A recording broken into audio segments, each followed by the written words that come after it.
fjala la haule wala quwwata illa billah.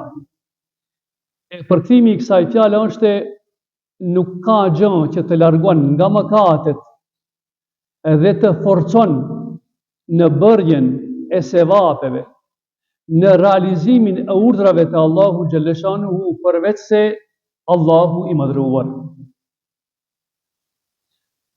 Prandaj, kur thirrën ezanit të nderuar besimtar, kur muezini thot hayya ala sala dhe hayya ala fala, është e preferuar islamikisht që ne ta përmendim këtë fjalë.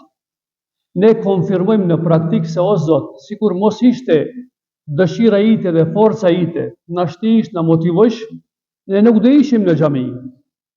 Por forca jote është ajo që na motivon neve që të vim në xhami dhe të përgjigjemi ftesës tande për të falur namaz. Ajo që na ndalon nga bërja e mëkateve është gjithashtu mëshira dhe rahmeti.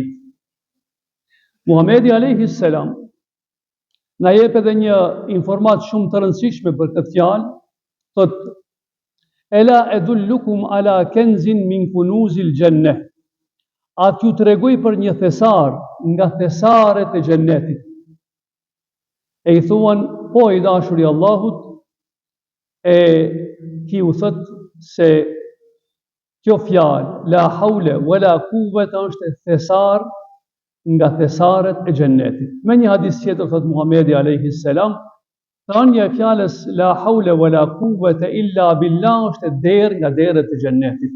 Sa më tepër që e shqipton këtë fjalë, aq më tepër të hapet dera për në xhennet.